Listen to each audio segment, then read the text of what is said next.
É isso aí. Uma ótima noite a todos vocês. Aqui o Wesley. Olá, professor Wesley. Beleza? Vou compartilhar a tela rapidinho. Usos e costumes. E todos aqueles que acompanham aqui os vídeos no meu canal. Usos e costumes, que é um tema que vem sido pedido por várias irmãs e irmãos ao longo dos meses, e eu sempre tive aí uma relutância. Esse é o canal do Carlos Reinar. Carlos Reinar tem 1 milhão de inscritos, 1,5 milhão.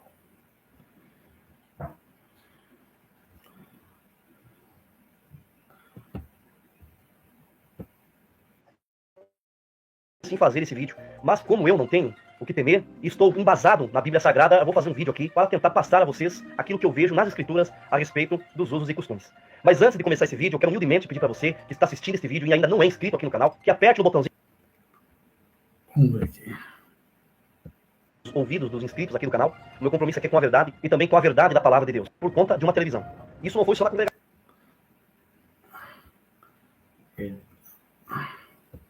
Dentro de casa. E muitos perdiam até a liberdade e ficavam no banco por possuir e falar aquilo que o povo quer ouvir, ou agradar os ouvidos dos inscritos aqui do canal. O meu compromisso aqui é com a verdade e também com a verdade da palavra de Deus. Existe muito.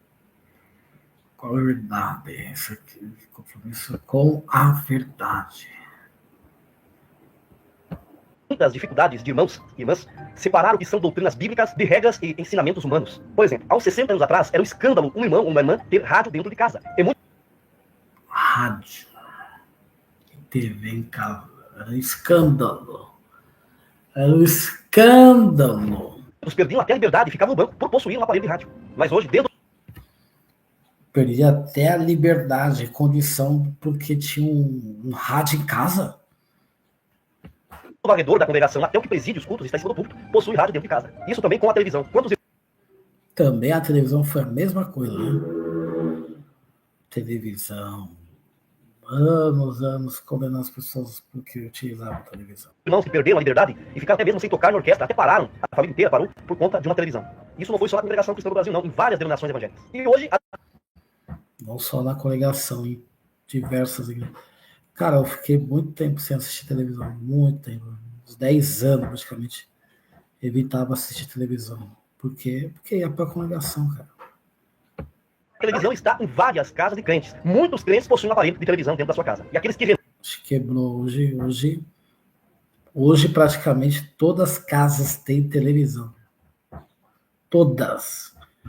E muitos perderam, né, a alegria porque teve ministério, tem capacidade de tirar a liberdade do irmão porque ele tinha televisão em casa. Olha só. Olha a justiça aí. Cadê a justiça? Falhou, a justiça falhou, cara. Falhou e falhou feio. relutam a não possuir televisão, eles têm um computador em casa ou um smartphone conectado à internet, que eu acredito ser pior do que uma televisão. O problema da TV é o mau uso dela. Quem vir falar para mim que TV é do diabo, eu pergunto para essa pessoa: você tem um smartphone? Se você tem um smartphone, então você não venha falar mal de televisão para mim. É isso aí. Usos e costumes. O que pode ou não pode usar. Fala você sem demagogia, tirando de lado a Rede Globo, que é a emissora de Satanás aqui no Brasil, existe dezenas de... Cara, ele disse que a emissora Globo é do Satanás.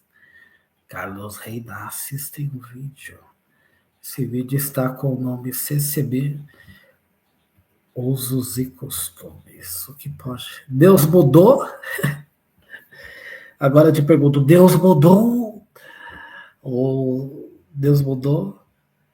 A TV era do diabo, agora não é mais.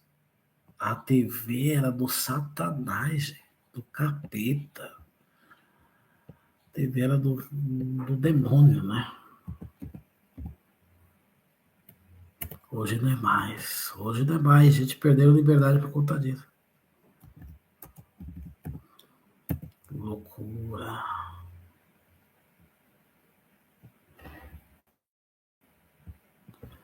Loucura total.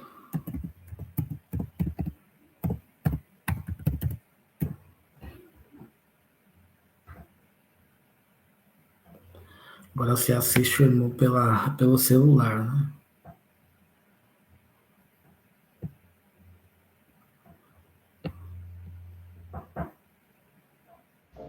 E aqui diz: não pode, não pode, não pode. Engole o choro. Loucura, que loucura. Como mudou. Tem gente que vai falar, evoluiu, a congregação evoluiu.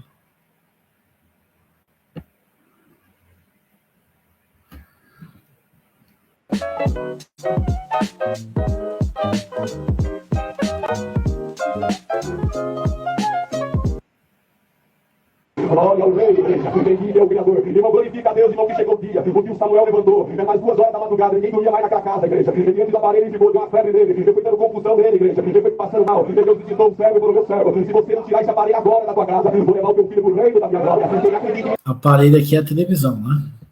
eu glorifico esse Deus maravilhoso. Ele vai contar esse milagre aqui nessa igreja. Na mesma hora ele pegou o aparelho em desespero. Ele saiu pro meio da rua. Quem puder dar glória lá. Teve uma irmã aqui, próximo de casa, que ela pegou a televisão, jogou no fundo do quintal e baiou na pancada. Pegou o aparelho, igreja sobrado, jogou no chão, quem crê agora, ele batia no chão e voltava, que nem uma bola de ping-pong, dependendo do Senhor, jogava no chão e ele pingava, Deus falou: meu servo, esse aparelho, ele só quebra com o machado do meu vô que estava dentro, porque a virtude que estava no meu vô passou com o machado, quem crê agora? Olha o rei, ele entrou pra dentro de casa, irmão, sem pensar a promessa, sem nem se congregar, quando ele levantou o machado, igreja, Deus comunica a promessa na hora, agora, meu rei, você acredita nisso? Vou bater até na cabeça. Ele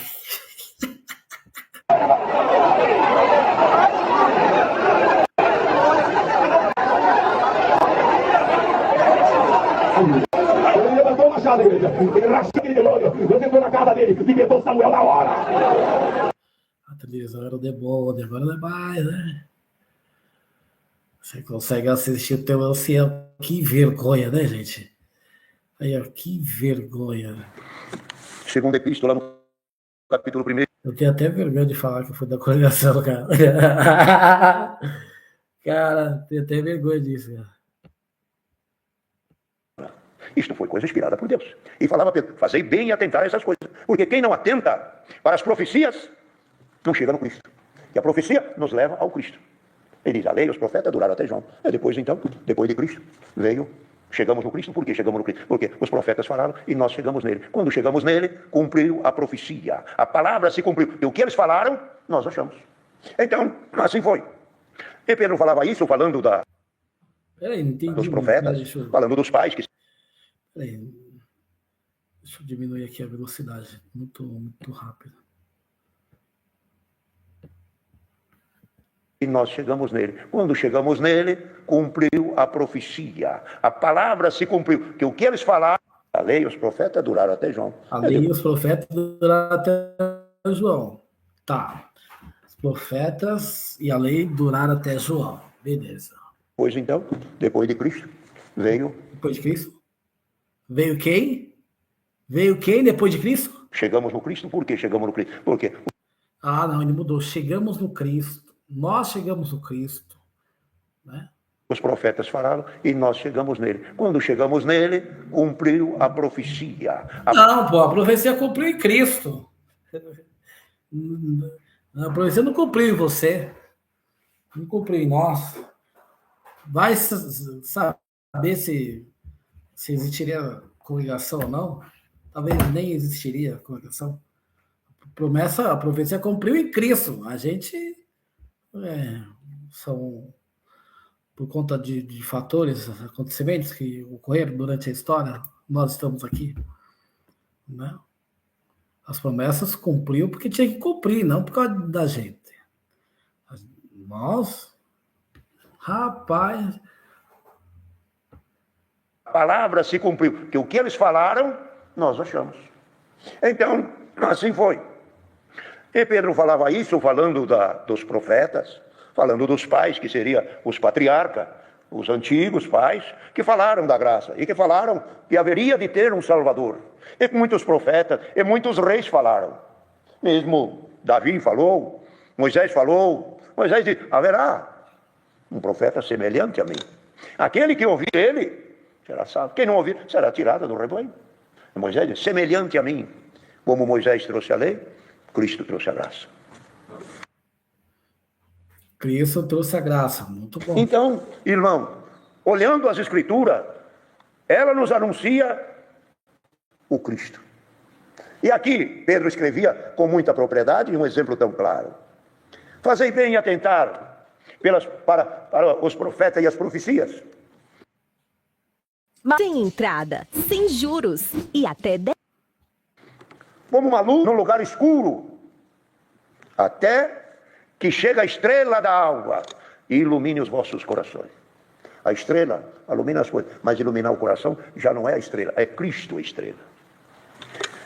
Até que chegue a estrela da alva e ilumine os vossos corações, como diz aqui a palavra, e apareça em vossos corações, clareando num lugar escuro. Então, enquanto não veio o Cristo, se entende que o mundo ainda habitava e vivia em trevas. Quando Cristo veio ao mundo, a luz iluminou. Então Pedro diz: olhai pelos profetas que falaram, como uma luz que alumia no escuro. De tempo em tempo, um profeta dizia: o Cristo há de vir, o Salvador chegará. Lá Isaías fala o advento do Messias. Lá Isaías fala quem creu na nossa pregação, a quem se estendeu o braço do Senhor. Isaías fala? Cara, eu estava vendo um estudo ontem. Que derruba tudo isso, cara. Derruba tudo isso aí. É isso mesmo, tava vendo estudo ontem. Fala sobre o livro de Isaías. Nossa, cara. Deixa eu ver aqui. Deixa eu ver se eu achar aqui. Falar sobre os profetas, né? Deixa eu aumentar a letra. Acho que é esse livro mesmo.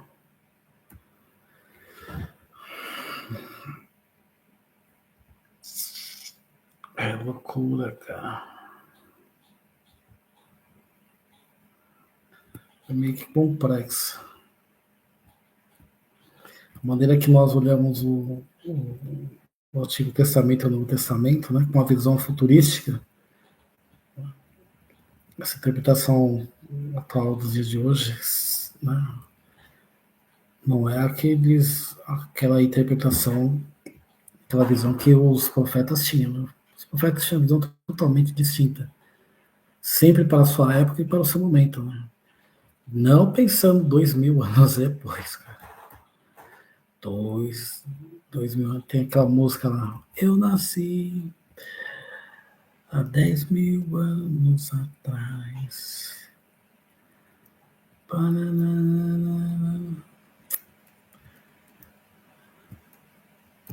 Aqui, ó, vamos lá. O sacrifício substitutivo do segundo Isaías. Os historiadores usaram várias fontes da Bíblia hebraica para reconstituir como o rei do sul de Judá caiu perante os babilônios, dividido entre as exigências do Império Egípcio ao sul e as do Império Babilônio ao nordeste. O rei da Judéia, Sedecias, tomou a decisão funesta de se aliar ao primeiro. Os exércitos babilônios, sob o rei Nabucodonosor, marcharam sobre Judá, sitiaram Jerusalém por 18 meses, provocando graves dificuldades e fome na cidade. As muralhas foram finalmente rompidas, a oposição morta e o templo sagrado, construído por Salomão cerca de 400 anos antes, destruído Sedecias. Tentou fugir, mas foi capturado. Nabucodonosor matou os filhos do rei na frente de seus olhos, depois o arrancou. E levou o rei de volta à Babilônia.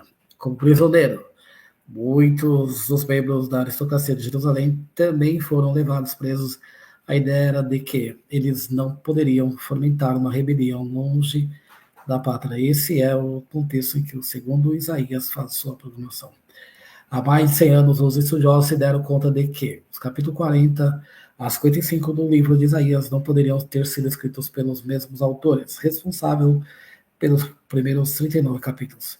Ou a maior parte deles, os primeiros capítulos, pressupõe uma situação na qual a Síria está prestes a atacar Judá, ou seja, foram escritos no século 8 aos Efésios capítulo 40 a 55, por outro lado, pressupõe uma situação que o reino do sul tinha sido destruído ao seu povo, levado para o exílio. Ou seja, meados do século VI a.C., talvez, porque os dois livros têm temas proféticos semelhantes, alguém posteriormente o somou em um único rolo, acrescentando ainda os capítulos 56 a 66 de um profeta ainda mais recente, o terceiro Isaías, que escreveu em um terceiro contexto. Segundo Isaías, concorda com seus predecessores proféticos ao ver o sofrimento que tinha se abatido sobre o povo de Israel, como uma punição por seus pecados contra Deus. De fato, Israel recebeu na mão do Senhor pega dobrada por todos os seus pecados.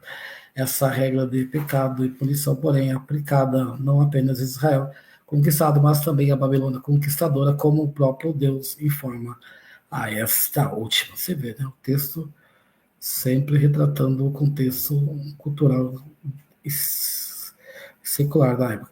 Eu estava irritado contra o meu povo, reduzi minha herança à humilhação. Mas entreguei nas tuas mãos, mas tu não usastes de compaixão para com ela. Uma desgraça te sobrevirá, tu não saberás como conjurá-la. Uma ruína se desencadeará sobre ti, e tu não poderás afastar.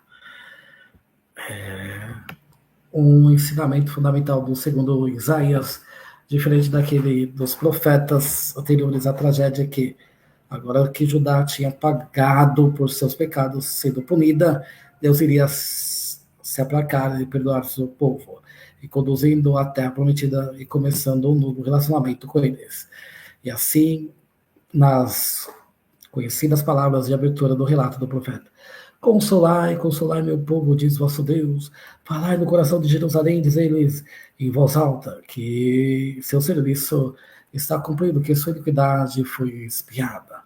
O outro, como diz um pouco depois: por um pouco de tempo te abandonei, mas agora, com grande compaixão, te unirei a mim em momento de cólera. Escondi o teu rosto, adeti o rosto, mas logo me compadeci de ti, levado por amor eterno, diz o Senhor, teu Redentor. Assim como Deus tinha salvado Israel da escravidão no Egito, muitos séculos antes, guiando pelo deserto até a terra prometida, ele agiria novamente, construindo no deserto uma estrada para nosso Deus. Esse retorno será miraculoso, seja entulhado, todo o vale, todo o monte, toda a colina sejam nivelados, transformem seus lugares escarpados em planície, as elevações em largos vales. Então, a glória do Senhor há de revelar-se. Esse retorno através do deserto será possível. E todos aqueles que depositarem sua confiança no Senhor, ele dá força ao cansado e prodigaliza vigor ao enfraquecido. Mesmo os jovens se cansam e se esgotam, até os moços vivem a tropeçar. Mas os que põem sua esperança no Senhor renovam as suas forças. Abrem asas como as águias, correm e não se esgotam, caminham e não se cansam. Em várias passagens notáveis do livro de Deus, no livro, né? Em várias passagens notáveis do livro, Deus fala de Israel como seu servo escolhido, que tinha sido mandado para o exílio, mas agora seria devolvido enquanto seus inimigos são dispersados.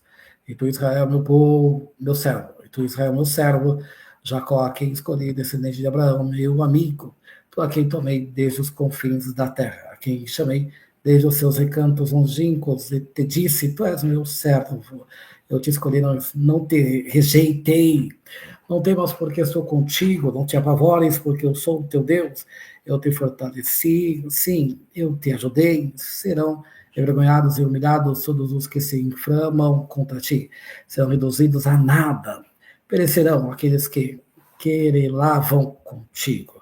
Para compreender o segundo Isaías, é importante reconhecer que é explicitamente o povo de Israel, evidentemente, aqueles levados para o exílio, aquele chamado de meu servo.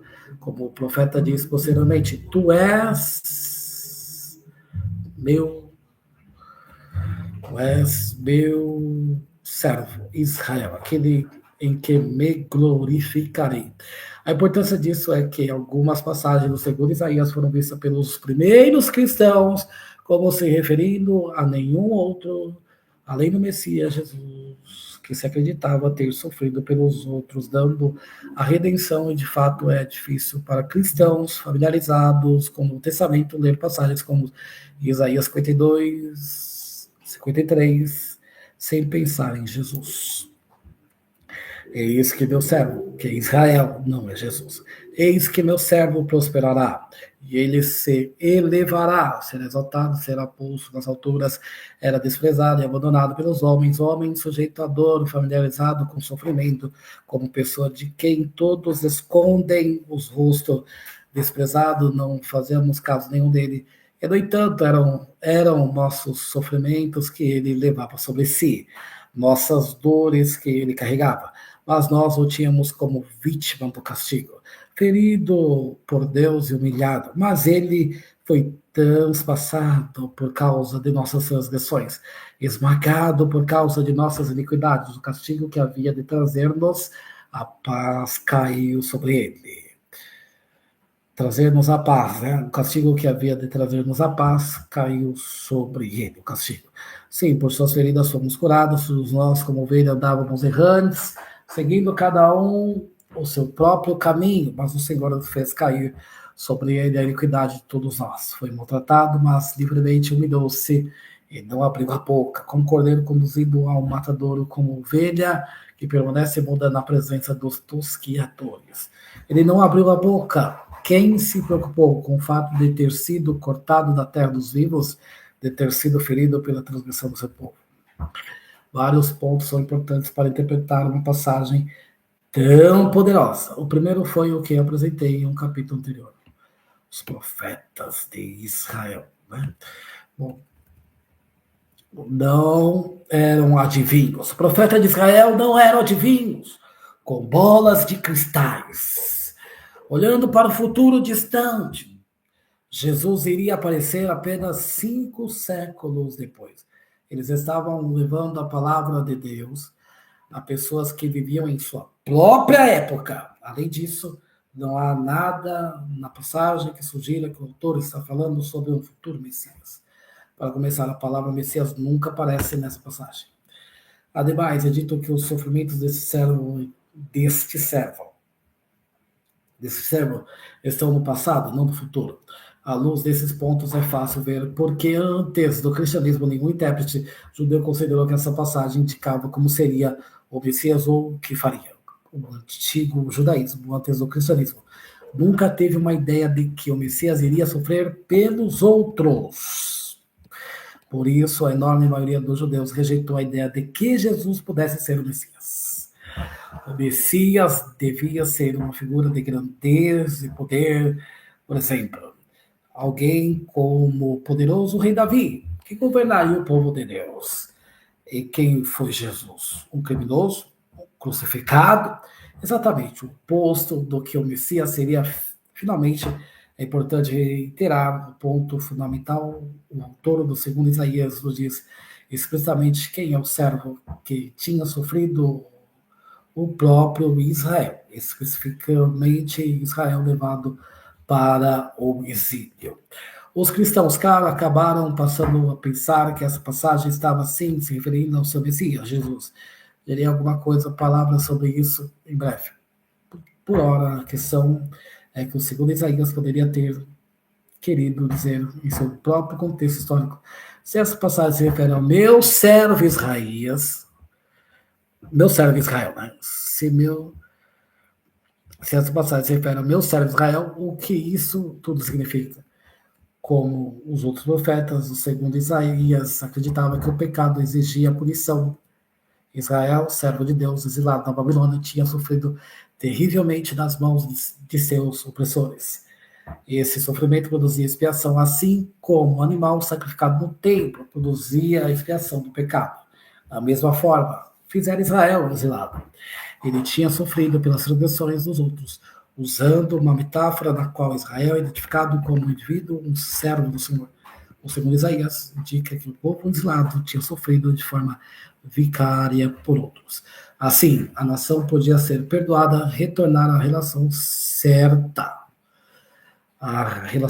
com Deus e voltar à terra prometida. Em outras palavras, a lógica dessa passagem está na compreensão clássica do sofrimento e de que o pecado demanda uma punição e que o sofrimento é fruto da desobediência. Bom, aí você tem aqui a compreensão cristã da expiação. Embora o segundo Isaías estivesse falando para Israel no exílio de modo a mostrar que o sofrimento que recebera de Deus era suficiente para produzir uma reconciliação entre Deus e o seu povo, cristãos posteriores pensaram que suas palavras sobre o servo sofredor deviam ser entendidas messianicamente, como uma referência à crucificação de Jesus. É importante lembrar de que quando os cristãos contaram as histórias sobre a crucificação de Jesus, e quando depois os autores do Evangelho descreveram o que tinha acontecido na crucificação, eles o fizeram tendo em mente passagens como Isaías 53, Salmo 22, por exemplo. As descrições nessas passagens de alguém que sofre marcaram o modo como os cristãos contaram as histórias da paixão de Jesus. Assim, o servo sofredor, originalmente concebido como Israel, estava em silêncio, como cordeiro durante seu sofrimento, e Jesus foi apresentado igualmente silencioso durante seu julgamento. O servo sofredor foi contado entre os criminosos, e Jesus foi crucificado entre os malfeitores. O servo foi desprezado e abandonado pelos homens, e Jesus foi rejeitado por seu povo, escarnecido pelos soldados romanos. O servo foi transpassado por causa de nossas transgressões, e a morte de Jesus era vista como forma de produzir expiação. O servo teve seu túmulo com os ricos, e Jesus teria sido enterrado por um homem rico, José de Arimateia.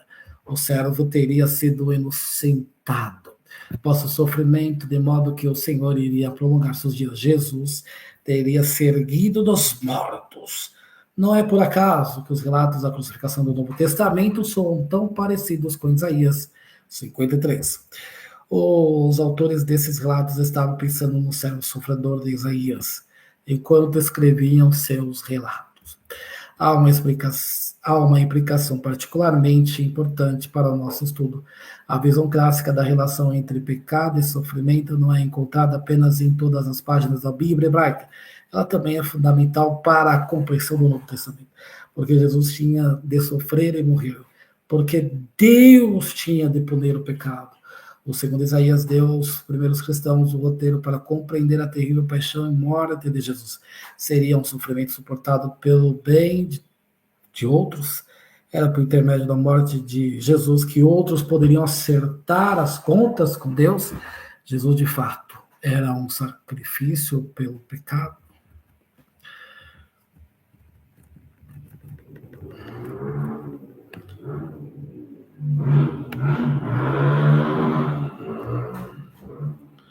Já mencionei que esta é a visão apresentada na Epístola dos Hebreus do Novo Testamento, livro que tenta mostrar que a religião baseada em Jesus é superior à religião do judaísmo. Em todos os sentidos, para o autor de Hebreus, Jesus é superior a Moisés, que deu a lei aos judeus. Ele é superior a Josué, que conquistou a terra prometida. Ele é superior aos sacerdotes que oferecem sacrifício no templo. E o mais marcante, ele é superior aos próprios sacrifícios. A morte de Jesus é vista como o sacrifício perfeito, o sacrifício que elimina a necessidade de todos os outros sacrifícios judaicos, no sentido em que ele levou a perfeita santidade e santificação. Aqueles que o aceitaram, é graças a essa vontade que somos santificados pela oferenda do corpo de Jesus Cristo, realizada uma vez por todas. Pois Cristo tinha oferecido um sacrifício único pelos pecados. Essa é explícita a ideia de que o sofrimento de um substitui o sofrimento de outros, uma expiação vicarial para aqueles que merecem enfrentar a ira de Deus. O apóstolo Paulo, escrevendo algumas décadas antes do autor anônimo de Hebreus, que leitores cristãos posteriores equivocadamente supuseram ser Paulo, tinha uma visão basicamente semelhante como Paulo afirma em sua primeira carta aos Coríntios, transmitindo-vos em primeiro lugar aquilo que eu mesmo recebi. Cristo morreu por nossos pecados, segundo as Escrituras.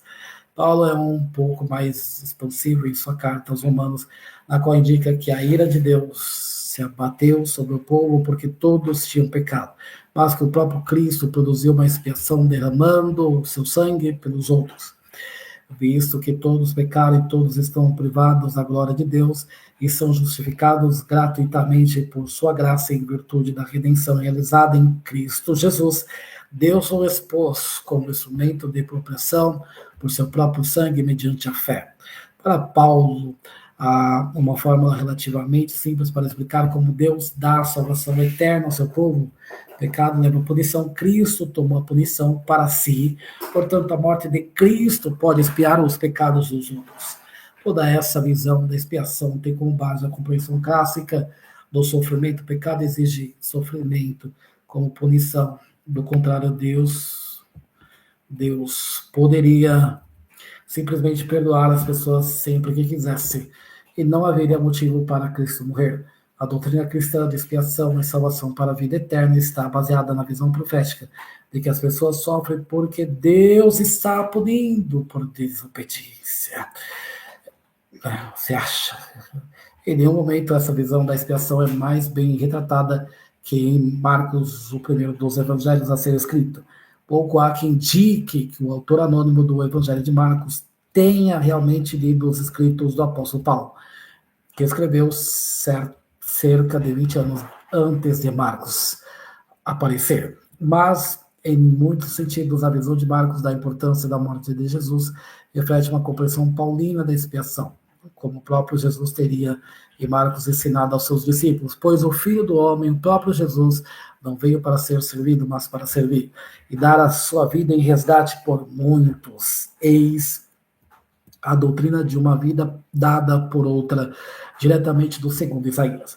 Mais tarde, ainda em Marcos, Jesus interpreta sua morte como sacrifício expiatório pelo pecado. Antes de ser preso, ele faz uma última refeição com seus discípulos, parece ser uma refeição de Pessah, ou seja, a refeição anual celebrada pelos judeus para comemorar os acontecimentos do êxodo sob Moisés. Muitos séculos antes, anualmente, os judeus faziam e ainda fazem uma refeição especial no Pessah, com alimentos simbólicos para relembrar seu resgate por Deus. Comiam o cordeiro para lembrar os cordeiros mortos na noite em que o anjo da morte passou sobre as casas dos israelitas no caminho para matar os primogênitos dos egípcios. Comiam ervas amargas para recordar a amarga escravidão no Egito. Comiam pão ázimo para recordar que tiveram de fugir rapidamente do povo do faraó, sem ter tempo sequer de fazer o fermentar. Bebiam várias taças de vinho. Nessa refeição, segundo Marcos, Jesus pegou as comidas simbólicas e deu a elas ainda mais significado. Ele pegou o pão e partiu dizendo: isto é o meu corpo. Depois pegou a taça de vinho e disse: isto é meu sangue, o sangue da aliança que é derramado em favor de muitos. Em outras palavras, o corpo de Jesus, como pão, tinha de ser partido e seu sangue tinha de ser derramado. Isso não era um sofrimento que ele merecia como punição por seu próprio pecado. Era pelos outros. Sensacional. Sensacional. Cara, vou falar pra você. Outros exemplos da visão clássica do Novo Testamento. Portanto, a doutrina cristã da expiação é baseada em uma espécie de transformação da visão clássica depois que há sofrimento no mundo. Segundo os profetas, o sofrimento aqui e agora, nesta vida, se abate sobre aqueles que desobedecem a Deus. Alguns judeus posteriores cristãos, bem posteriores, passaram a pensar que o sofrimento pelo pecado não se daria nesta vida, mas na próxima. Estudaremos os motivos para a aproximação mais adiante. Beleza, encerrar aqui. Chega. Isso aí. Valeu, tchau.